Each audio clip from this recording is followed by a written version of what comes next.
All for joining me today. I'm joined by our Secretary of Health, Kim Malzum-Risden. And I do know from visiting with Vice President Pence, the United States Secretary of Agriculture, Sonny Perdue, and the CDC, that they have been absolutely fantastic partners in helping us get the Smithfield operation back up and running. The report was released this morning, and with all of these individuals and entities, it has been a priority to make sure that that report is out, that it is transparent, and that we have an opportunity to get those folks back to work and to get this critical infrastructure business back online as soon as possible.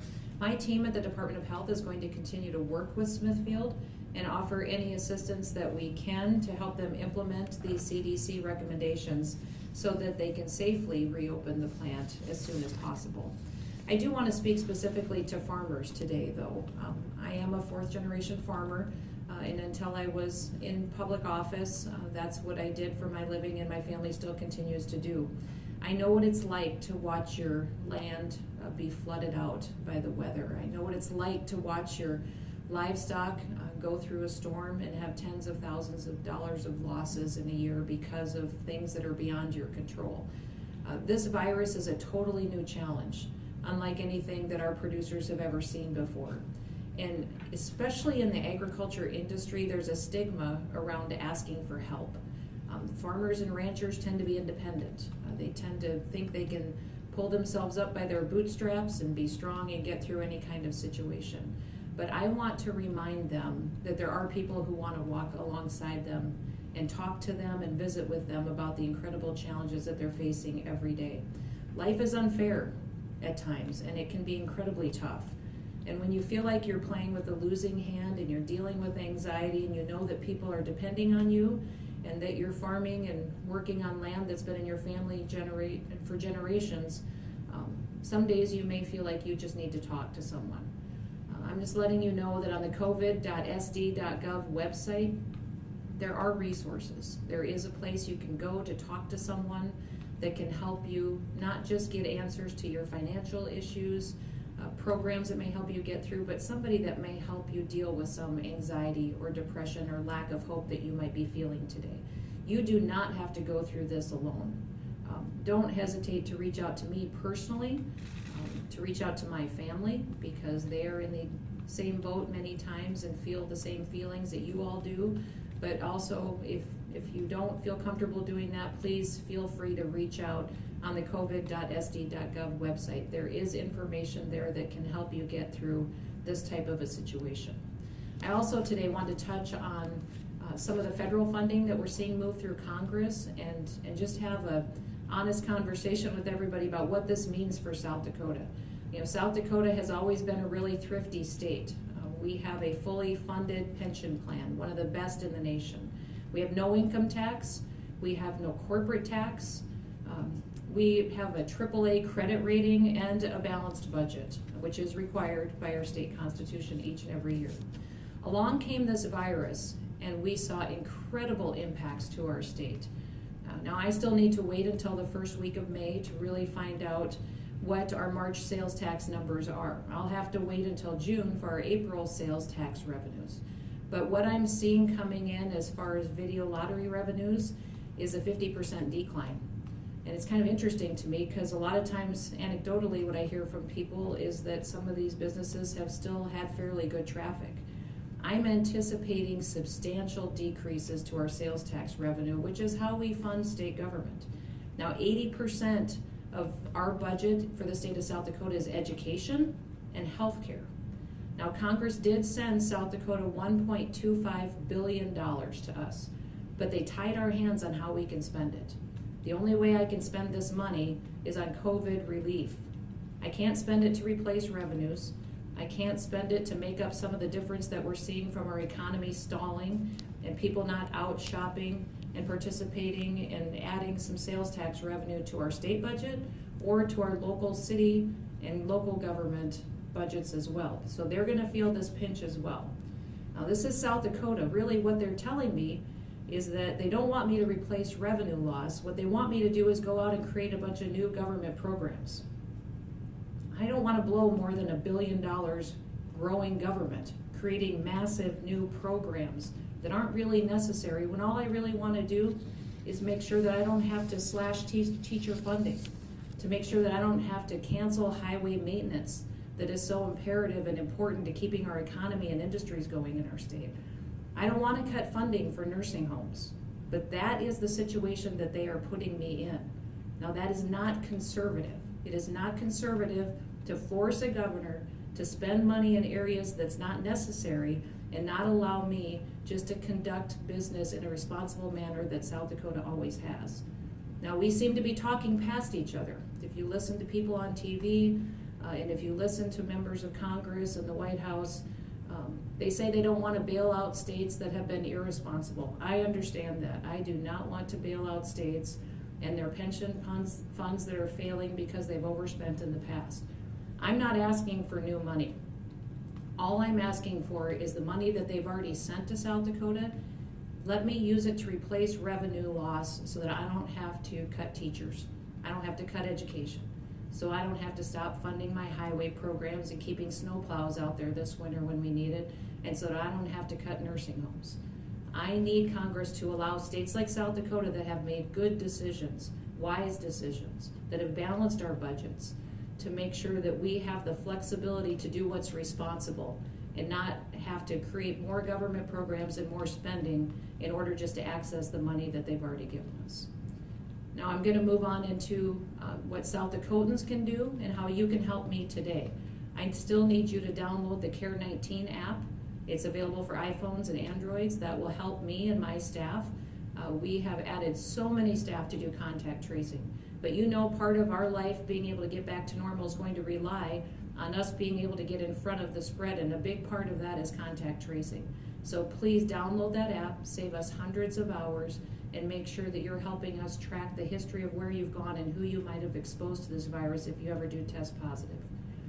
I want to focus on something that I found incredibly encouraging.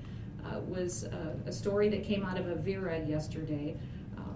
Dr. Catherine Brockmeyer delivered 16 babies in a 24-hour shift. I think that was pretty incredible. I read that story. It was inspirational to me, and it reminded me about the newness of life, and that there are good things happening across this state and a lot to be thankful for, that we can thank God for the miracle of life that is happening each and every day too. So thank you to Dr. Brockmeyer and to all of our medical professionals for all that you are doing, taking care of people who are sick, but also what you're doing to bring new lives into the world each and every day. With that, I will open it up to any questions that you may have.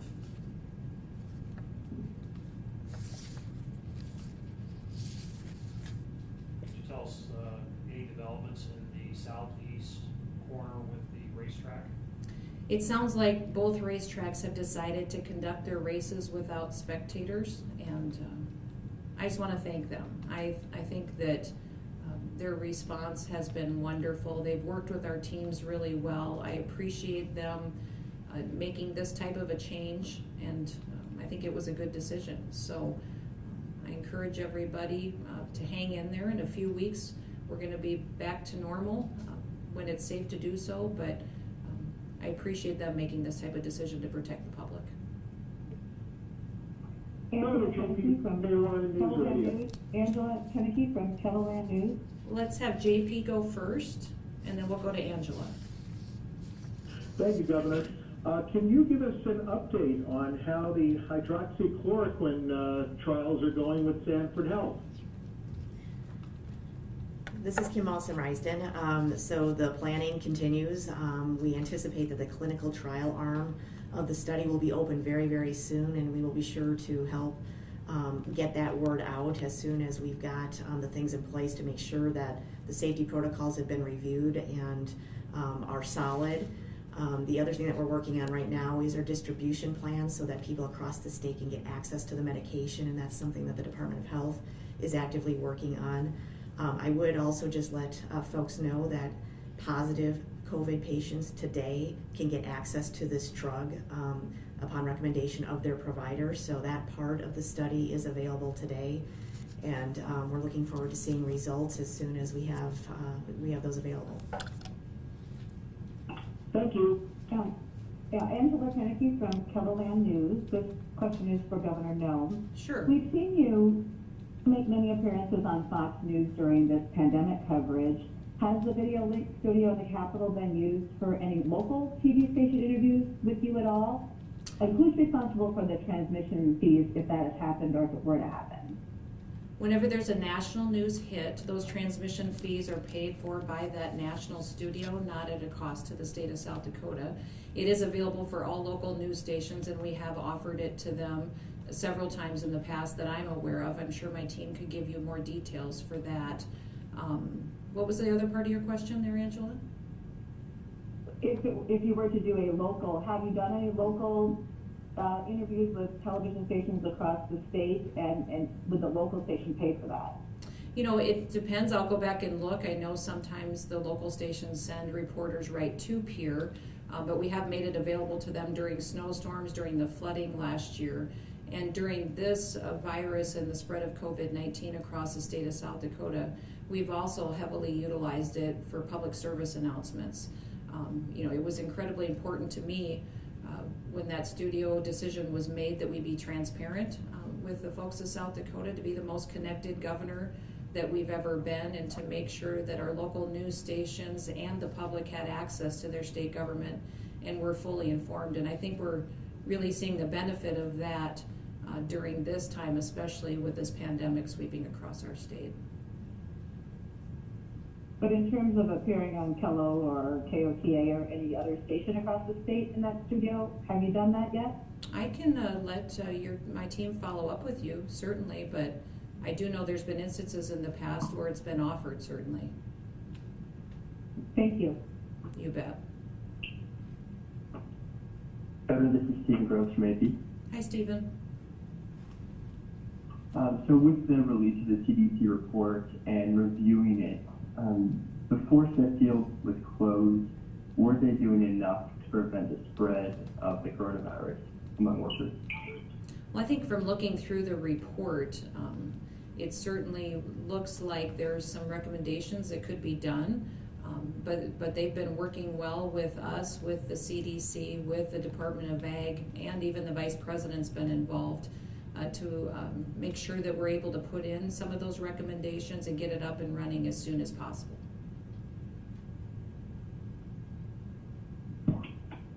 Shannon Burrow, Farm News Service. Yes, go ahead. Do you have any guidance, or are there plans to provide guidance to county fair managers? I know that's kind of early for that, but it takes months planning. So I was hoping to see what's your take on how county fairs can proceed, and then ultimately state fair.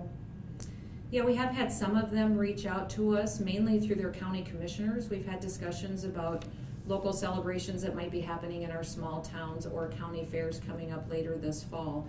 What I've encouraged them to do is to stay flexible, that they can continue planning those events if they happen later into July and August, but also know that depending on this virus and how it spreads across our state, that we might need to change how those events happen, or if they happen at all.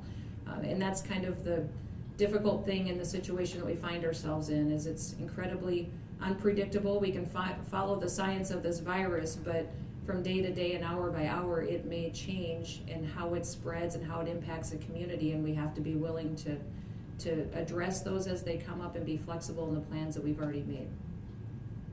Thank you. This is Morgan at the Rapid City Journal. I have a question for Kim. Sure, go ahead, Morgan. In the CDC report, the team couldn't find any information about the workstations of any of the positive cases at Smithfield.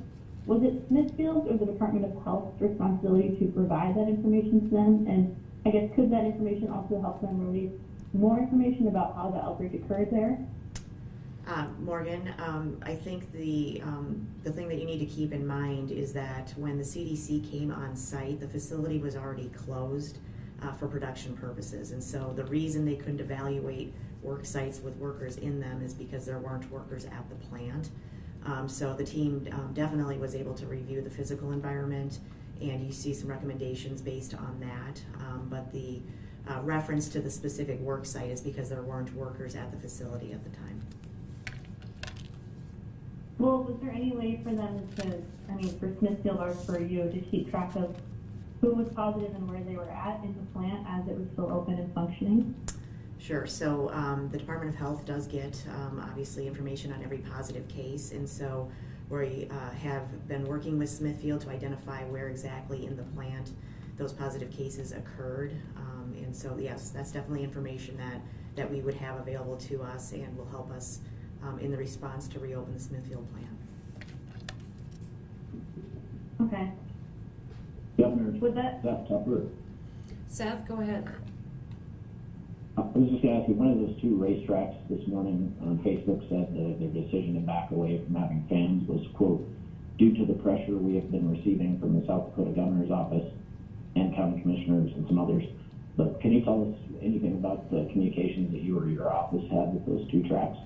Well, I think both those tracks were very proactive in reaching out to us and working to comply with CDC guidance, and we appreciated their partnership. We answered their questions, worked with them. I know a Department of Health team communicated with them often, and I appreciate their willingness to make this decision and do what's best for the public. But did you ask them directly to take these actions? I did not personally. I think you all probably heard me on my press conferences, though, recommending that people not go. But I did not ask them to make this change personally. Okay, thanks. You bet. This is Lisa with the Argus Leader. Sure, go ahead. Just wondering, now that the CDC report is out, just wondering what the next steps are in the process and if there's a timeline set up at this point to reopen the plant. Well, we're anticipating that Smithfield will be looking at the facility and implementing some of those recommendations, and then we stand ready to send the Department of Health to help and walk through the plant and be ready to get it up and online. I don't see any reason for there to be long delays, and we're hoping to partner with them to open it as soon as possible. Joseph, in the room, we have a question here. Ma'am, have you spoken with yet? I assume you're going to, but don't say anything. Have you spoken yet with the senators about having them champion South Dakota's cause to get the government to unearmark, I guess, the money? Because, you know, if you, in today's news, there was like some insurance companies and claims from other stuff are going through similar things, but there's like precedents where a judge recently said, you know, COVID's like a hurricane, you can't predict, or, you know, it's Right. so. Yeah, the question is if we've been communicating with our congressional delegation, and we have now for several weeks, about some of these bills and asking them for some language. And so they certainly understand and have been willing to work with us. And lately it's been on a daily basis on the challenges we're seeing here on the ground in South Dakota, and I know they're very familiar with that as well. Any further questions? This is Kelda Harris with the American News in Aberdeen. I had a follow-up question. Demcota is now attributed, or there's 9 positive cases attributed to the beef plant. When does that number become alarming, or when would you take more steps to look into that? Or This is Kim Malson-Reisen. I can confirm that we do have 9 cases at Demcota. We did have a team at the facility again this morning to help them with potential modifications that they can make to help minimize the spread. We are also working with the community of Aberdeen to ensure that people in that community are getting good information about COVID and what they need to do to stay safe in the languages that they speak, and just working on those community mitigation strategies there. So we are working very proactively with the folks, and we appreciate the partnership of the Demcota leadership as well as the mayor of Aberdeen and city leaders there. I think that they're taking this very, very seriously and have been good partners to work with us on the spread of this disease there. Gotcha. Is testing being ramped up for those first contacts then, or do they have to be symptomatic? Thank you for that question. Yes, testing is being made available to anybody that does have symptoms. Having symptoms is still the standard, but we are encouraging people, obviously, that any close contacts, we're continuing to do those investigations, making sure that those people monitor their symptoms. If they become symptomatic, we get them in for testing right away. As we've seen with other places where we've had an increase in cases, making sure we have the testing available is one of the highest priorities, and we have that in place in Aberdeen as well. Gotcha. Thank you. Warden Collins. Beth Warden with Dakota News Now. Yes, go ahead. Yes, on April 11th, this question is for the governor. You had indicated if there were employees that were concerned for their safety in the workplace due to exposure to or potential exposure to the virus, and they were concerned that there was not social distancing, not hand washing, that type of thing, that they could contact the Department of Health, remain anonymous, and that the Department of Health would look into it. I've asked repeated questions about this at multiple press conferences, and I've been told that there are resources available on the website. I asked yesterday, and I was sent 2 links by email from the Department of Health, and they simply are indicators to wash your hands, cover your mouth, all the CDC guidelines. It appears to me that the state is not making available a resource for employees who could be concerned about their health, any assistance from the Department of Health. Is there something available for employees? Beth, this is Kim Olson-Risden, and I appreciate you raising this question again. I know we talked about this a little bit yesterday on the media call. So we do have resources on the website. Again, that's covid.sd.gov that are geared towards employers and employees.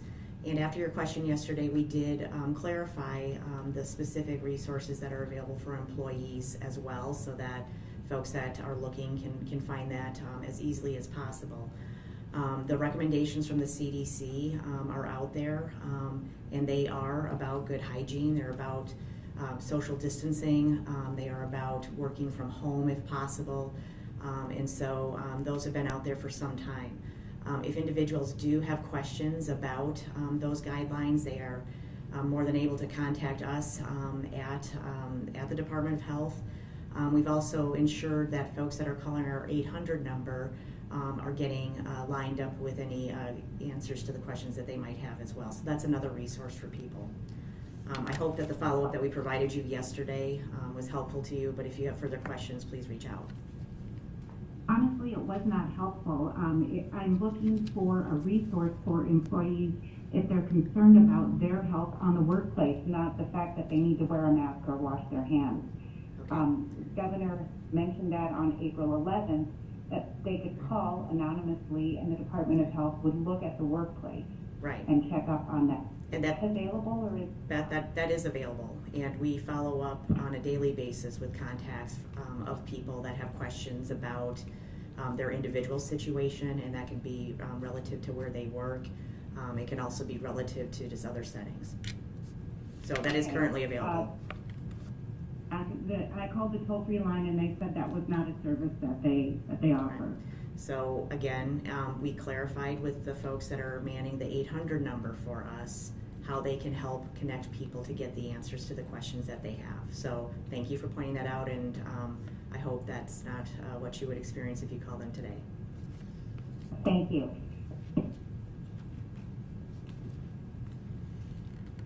Further questions? Okay. All right. Thank you, everybody.